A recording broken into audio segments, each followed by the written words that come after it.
สบายดีบรรดาท่านกลับมาพบกันอีกแล้วกับช่อง YouTube อุ่นแก้วคนกับข่าวก็ต้องขอบใจทุกท่านที่ติดตามรับชมช่อง YouTube อุ่นแก้วคนกับข่าวและช่อง Facebook อุ่นแก้วคนกับข่าวท่านที่เข้ามารับเบิ่งรับชมแล้วก็ช่วยกด Subscribe กดไลค์กดแชร์ให้ด้วยเนาะก็ใกล้สิฮอดปีใหม่แล้วบรรดาท่านก็ขอให้ทุกท่านแฟนรายการที่เข้ามารับเบิ่งรับชมนี่มีสุขภาพเข้มแข็งความเจ็บอย่าได้ความไข้อย่ามีเนาะก็ขอให้มีอายุมั่นขวัญยืนไปทุกทั่วหน้าบ่ว่าคนที่เข้ามาติชมบ่ว่าคนที่ให้การวิพากษ์วิจารณ์หรือว่าให้สิมาเว้ามาต่อว่าต่อขานก็บ่เป็นหยังก็ขอให้มีสุขภาพเข้มแข็งไปนํกันเนาะก็บ่ไปติถือโทษกดเครื่องเอียงกันในการนำเสนอความคิดความเห็นต่างๆเนาะก็มีผู้เห็นดีแล้วก็มีผู้ที่บ่เห็นดีอันนี้ก็บ่เป็นหยังอันนี้เฮาก็รับได้ผู้ที่จะเข้ามาด่ามาต่อว่าก็บ่เป็นหยังก็ขออวยพรให้ท่านมีสุขภาพเข้มแข็งเช่นเดียวกันเนาะอันนี้บ่เป็นตั้งแกล้งเว้านี่ก็เว้าจากใจแท้ๆเนาะEPนี้เฮาสิมาเว้าเรื่องประเทศลาวสิย้ายนครหลวงบ่อันมีคนตั้งคำถามขึ้นมาเนาะแล้วเหตุผลหยังจึงค่อยจะย้ายนครหลวงมันมีหยังเกิดขึ้นจึงค่อยเฮ็ดให้มีบางคนคิดว่าสิบ่ได้ย้ายนครหลวงบ่เขาจะตั้งคำถามกันจังซี่เหตุผลย้อนหยังอันนี้ก็น่าคิดคือกันแล้วก็จะคิดว่ามันสิบ่เกิดขึ้นในตอนหน้าเหตุผลก็คือว่ามีการขุดค้นแร่ธาตุอยู่เขตนครหลวงเวียงจันทน์นี่หลายบริษัทประมาณ9บริษัทที่ว่ามีการขุดค้นแร่ธาตุอยู่นครหลวงเวียงจันทน์โดยเฉพาะเว้าเรื่องเกือกาลีเว้าเรื่องแฮคำอีหยังต่างๆนี่แล้วเขาจะมีความกังวลเกี่ยวกับว่ากรณีการขุดค้นเกือกาลีนี่มันขุดอยู่ใต้ดินขุดอยู่ในเขตนครหลวงเวียงจันทน์อยู่ต่างประเทศนี่เขาบ่ขุดเด็ดขาดอยู่ใกล้ตัวเมืองโดยเฉพาะอยู่ในเขตนครหลวงเขาจะบ่ขุดคันขุดก็ต้องขุดอยู่ไกลๆอยู่เขตนอกชุมชนหลายๆที่ว่าบ่มีคนอยู่พุ่นเขาห้องว่าบ่อนผีบ่ทองคนบ่เที่ยวพุ่นเขาเจ้าจะมีการขุดค้นอยู่ต่างประเทศนะเพราะว่ามันส่งผลกระทบต่อในตัวเมืองมันมีการ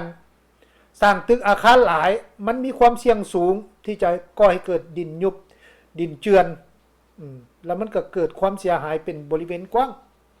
อันอยู่ต่างประเทศแต่ว่าคือสิเป็นอยู่ในประเทศลาวประเทศเดียวเดียวล่ะ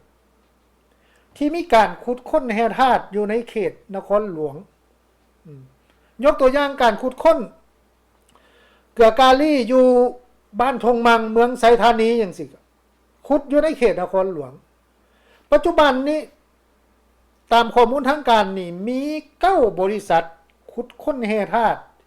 มีเกือกาลีมีแฮคำอยู่ในเขตนครหลวงแล้วแต่ละบริษัทนี่นะสัมปทานเนื้อที่ขุดค้นเนี่ยประมาณ1,000 ป่ายเฮกตาร์รวมหมด9บริษัทนี่ก็สิประมาณ 10,000 เฮกตาร์ประมาณ 10,000 เฮกตาร์บ่แม่นน้อยเด้อบรรดาท่านก็ขึ้นเบิ่งสนามกีฬาหลัก16หั่นน่ะประมาณ 2-3 เฮกตาร์ 10,000 เฮกตาร์นี่สนามกีฬาหลัก16เนื้อที่ดังกล่าวนี่นะสิมีอยู่ประมาณเอาสนามกีฬามาโฮมๆกันนี่สิประมาณอยู่หลายพันสนามได้ท่านคิดบ้างว่าความกว้างมันสิขนาดใดอันนี้อยู่หน้าดินได้บัดนี้อยู่ใต้ดินนี่เขาเจ้าสิขุดสิจกสิแย่ไปทางใดเฮาก็บ่ฮู้อันนี้ล่ะมันสิส่งผลกระทบต่อพื้นดินบัดนี้โดยเฉพาะว่าอยู่เขตนครหลวงเวียงจันทน์เนี่ยเขาเจ้าว่าขุดค้นเกือกาลีอยู่เขตบ้านทงมัง พื้นที่สัมปทานแต่ว่าอยู่ใต้ดินหันเขาเจ้าสิขุดค้นไปไกลขนาดใดบ่มีไผฮู้บ่มีไผไปกวดสอบน้ำเขารัฐบาลสิเข้าไปกวดสอบบ่เขาเจ้าว่ามันสั่นสะเทือนฮอดหลัก52หลัก52ท่านก็ขึ้นเบิ่งอยู่เขตเมืองพลหงส์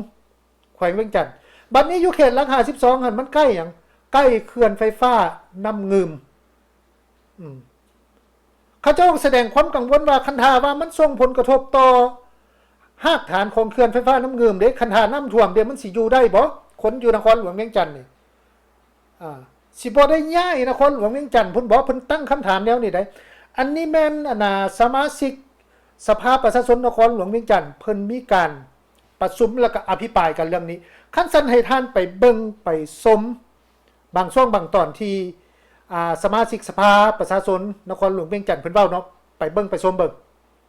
เรื่องบ่อแห่นี่เป็นส่วนหลายเนื่องจากว่ากับมีความเป็นห่วงแหละผ่านมากับพวกเราก็เคยมีคำเฮ็ดแล้วเนาะแล้วมาฟัง มื้อนี้ก็ค่อนข้างชัดเจนว่า มีเขาบริษัทที่ว่ากำลัง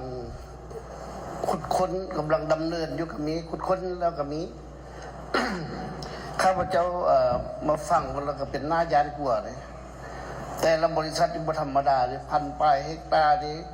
อยู่หน้าดินเด้เว้าอยู่หน้าดินอยู่ใต้ดินนั่นบ่เว้าซะมันสิแย่ไปใส่กับงูเด้นั่นเนาะแม่นบ่ทันบ่ทำสิแย่ไปใส่กับงูเด้แย่จกไปแย่ไปสิมันกวมไปข้าพเจ้าเป็นห่วงนึงนี่มันเขื่อนไฟฟ้าน้ำเงือมันอยู่นี่ก็มีเมืองโทรคมแล้วบ้านเกิดมันมีเกลือไล่ได้นี่เอาแม่บ่แม่นมื้อนี้มื้ออื่นดอกเขื่อนมันสิพังเขาเป็นห่วงเลยอนาคตข้างหน้าลูกหลานบ่ไล่บ่ดีมันสิพังคันแย่ไปไวมันก็พังไวเด้เนาะอันนี้เป็นห่วงที่สุดเลยเคลื่อนไฟฟ้าอยู่เท่านี้บรรดาท่านสิคิดคือข้าพเจ้าคิดบ่จบเดี๋ยวนี้หมู่ข้าพเจ้าเว้าแล้วเด้สหายบุญจันทร์บ่ต้องเว้าเด้อว่าอันอยู่ทงมังเดี๋ยวนี้มันไปฮอดเคลื่อนสะเทือนอยู่หลัก52ว่าสิเด้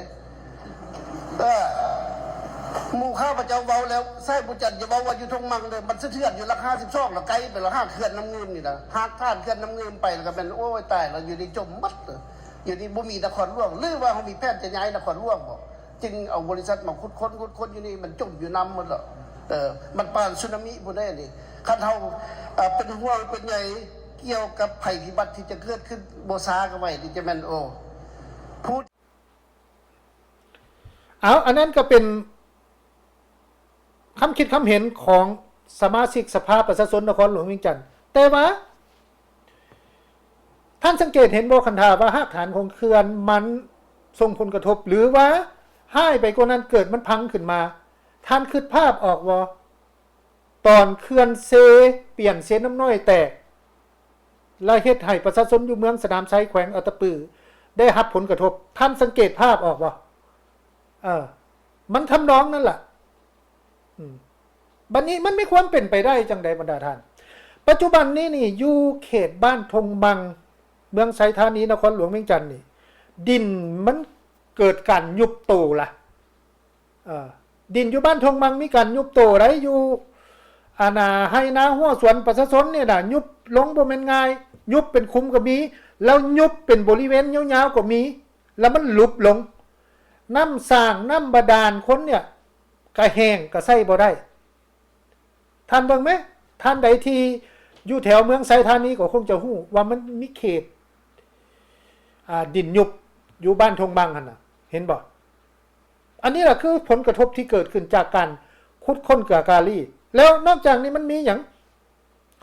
กรณีดินยุบอยู่แขวงคำมวนอยู่เมืองท่าแขกแขวงคำมวนนี่ดินยุบมาแล้ว3ครั้งได้ย้อนการขุดค้นเกลือกาลีท่านก็คิดเบิ่งก่อนหน้านี้นี่นักวิชาการด้านการก่อสร้างเพิ่นก็เคยเว้าอยู่ข่อยก็เคยสัมภาษณ์ข่อยเคยนำเสนอข่าวเรื่องกรณีดินยุบอยู่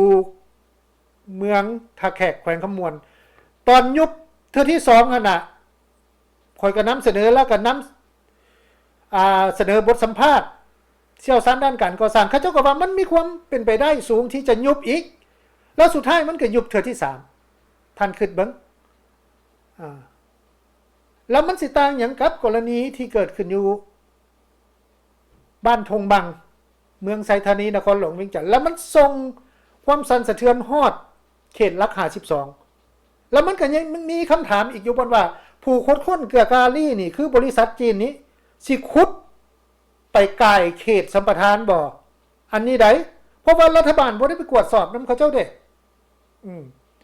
แล้วก็หน้านี้ก็มีบรรดาสมาชิกสภาประชาชนแขวงนครหลวงเวียงจันทน์เนี่ยเขาเจ้าก็แสดงความเป็นห่วงเด้เขาเจ้าก็บ่อยากให้รัฐบาลนี่ให้สัมปทานแต่รัฐบาลก็ต้องให้สัมปทานนักลงทุนเป็นย้อนสาเหตุหยังบัดนี้ก็เป็นย้อนสาเหตุที่ว่ารัฐบาลนี่ติดหนี้จีนนั่นแหละเอาเงินขุดค้นเกลือกาลี่นี้ไปใส่หนี้ทางรถไฟลาวจีนหันเพราะว่ายืมเงินเขาเจ้าเด้แล้วก็ยังมีหนี้อันอื่นๆอีกนี่จำเป็นก็ต้องได้ขุดค้นคำถามก็คือว่าบ่ขุดค้นในเขตนครหลวงได้บ่ขุดค้นบนอื่นได้บ่เป็นบ่อันนี้ละกันกลายเป็นลูกหนี้เขาสิว่าจังใดก็ต้องได้ว่าน้ำเขาเห็นบ่อันนี้มันบ่แม่นแนวทางที่สลัดซองใสอันนี้นะอันนี้แหละคือผลกระทบที่มันเกิดขึ้นอยู่ในปัจจุบันนี้แล้วในตอนหน้านี่ไผสิรับประกันได้นายกสามารถรับประกันได้ว่าโอ้ยดินมันสิบ่ยุบนายกก็รับประกันบ่ได้ประธานประเทศสามารถรับประกันได้บ่ก็บ่สามารถรับประกันได้เพราะว่ามันขุดอยู่พื้นดินมันพร้อมที่จะเกิดการยุบตัวได้ทุกยามขอเพียงแต่มันมีจุดอินตัวแล้วมันถึงเวลาที่เหมาะสมดินมันก็จะยุบตัวลงเกิดการเปลี่ยนแปลงครั้งใหญ่อันนี้ล่ะบรรดาท่านสิ่งที่มีสมาชิกสภาประชาชนนครหลวงเวียงจันทน์เขาเจ้ายกขึ้นมาว่าห้วยลาวนี่สิบ่ได้ย้ายนครหลวงบ่คันท่าว่ามันเกิดภัยพิบัติขึ้นมาดินยุบส่งผลกระทบต่อรากฐานของเขื่อนน้ำงืมแตกน้ำกระท่วมเวียงจันทน์อันนี้ล่ะคือสาเหตุที่เพิ่นออกมาว่าประเทศลาวนี่สิบ่ได้ย้ายนครหลวงไปบ่เพิ่นว่ากันจังซี่สิประมาณนี้บรรดาท่านสำหรับ EP นี้ก็ต้องขอขอบใจทุกท่านที่เข้ามารับเบิ่งรับชมแล้วก็ช่วยกด Subscribe กดไลค์กดแชร์ให้ได้เนาะลากันไปก่อนพบกันใหม่ใน EP ต่อไปสบายดี